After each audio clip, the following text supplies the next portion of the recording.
एक पेड़ मां के नाम कार्यक्रम का आयोजन अलवर में किया गया, जहां पर केंद्रीय मंत्री भूपेंद्र यादव ने शिरकत की। और कार्यक्रम में शिरकत के दौरान केंद्रीय मंत्री भूपेंद्र यादव ने सभा को भी संबोधित किया। तो क्या कुछ कह रहे हैं भूपेंद्र यादव, दिखाते हैं आपको इस वीडियो में। ओरिजिनल डीपीआर में हमारा अलवर का क्षेत्र कम था, लेकिन मैं माननीय मुख्यमंत्री जी को धन्यवाद देना चाहता हूं कि उन्होंने हमारी बात को स्वीकार किया और अलवर भरतपुर के साथ कोटपुतली, बहरोड और खैरतल को भी पेयजल के इस क्षेत्र में शामिल करते हुए 5,374 करोड़ रुपए की योजना को स्वीकृत कराने का काम किया। सिलीसेट से शहर में जो पानी की आपूर्ति है उसको पूरा कराने के लिए 23 करोड़ 26 लाख रुपए आवंटित हुए। फिर भी हर विधानसभा में 20 हैंडपंप और 10 ट्यूबवेल का प्रावधान भी इस सरकार के द्वारा किया गया।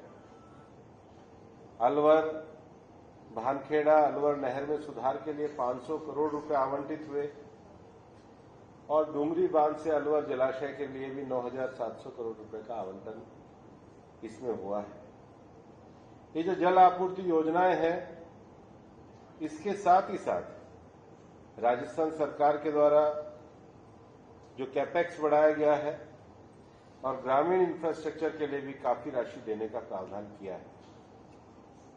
और मेरा यह विश्वास है कि अभी जो बजट आया है इसमें पानी और सड़क के अलावा भी अगर देखें तो अकेले अलवर में 55 करोड़ से ज्यादा सड़क के कार्य, बिजली समस्याओं को हल करने के लिए 220 किलोवाट के जीएसएस के निर्माण कार्य को भी प्रारंभ करने का काम बजट में किया गया है।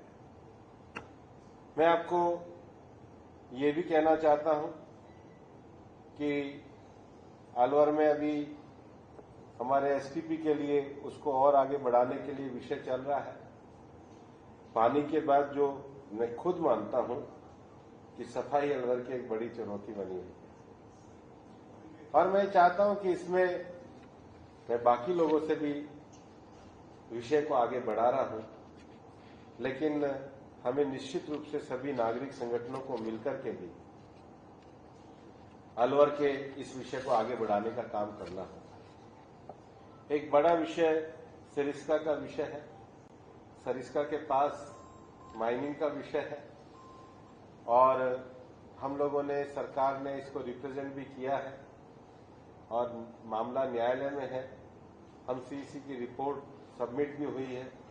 एक बार न्यायालय में आने के बाद मैं मानता हूं कि उस विषय को तो पूरा किया ही जाएगा, उसके साथ साथ एलिवेटेड रोड के विषय को भी पूरा करके सिरिस्का के विकास को आगे बढ़ाया जाएगा।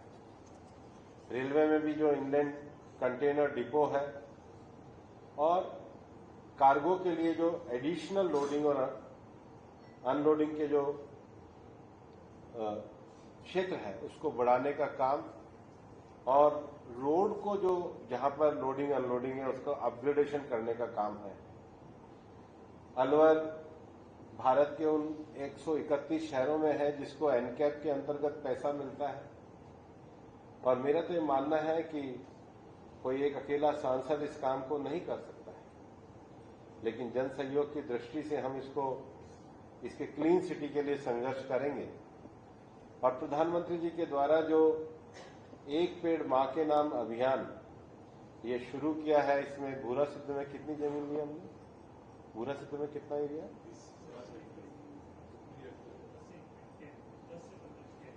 15 हेक्टेयर के करीब जमीन में कल पहली बार हम 8,000 से ज्यादा लोगों को लेकर के ये एक पेड़ मां के नाम अभियान को शुरू कर रहे हैं। और मेरा मानना है कि 2 अच्छे काम इस बजट में हुए हैं। मैं हमारे मंत्री संजय जी को भी बधाई देना चाहता हूं।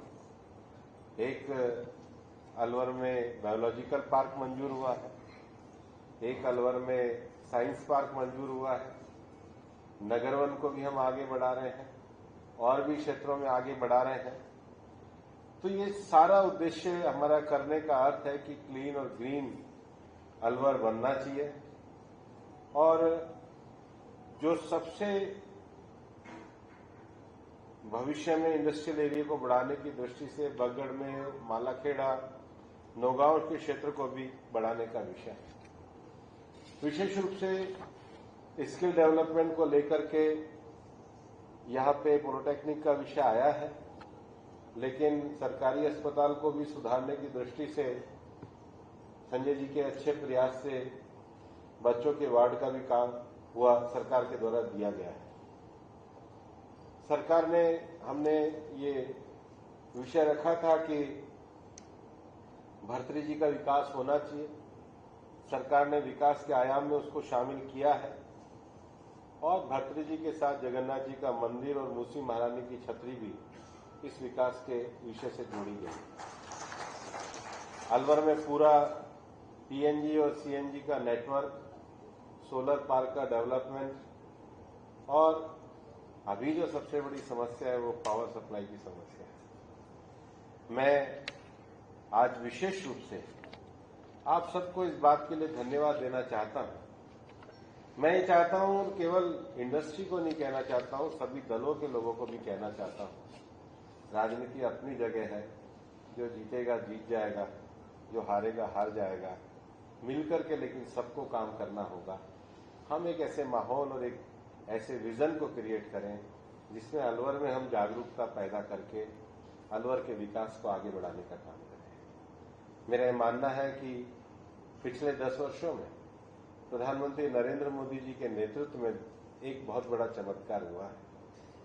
वो चमत्कार ये हुआ है कि देश में पॉलिसी को लेकर कंसिस्टेंसी और कंटिन्यूटी बनी है और इसलिए 10 साल के बाद ये जो 11वें साल का बजट है, ये केवल जो सरकार ने पिछले 10 सालों में जो बेसिक बुनियादी चीजें थी उससे आगे बढ़कर के अब विकसित भारत की आकांक्षाओं को कृषि क्षेत्र में, स्किल डेवलपमेंट में, इंक्लूसिव ग्रोथ में, मैन्युफैक्चरिंग में, अर्बन डेवलपमेंट में, ऊर्जा संरक्षण में, इंफ्रास्ट्रक्चर में, अनुसंधान में और नई पीढ़ी की सुधार की दृष्टि से बड़े काम किए हैं और इसलिए इन सब बड़े कामों में हम मिलकर के साथ चलें और अपने अलवर के विकास करने का काम करें। यही मेरी आप लोगों के साथ सहयोग की अपेक्षा है। बहुत बहुत धन्यवाद।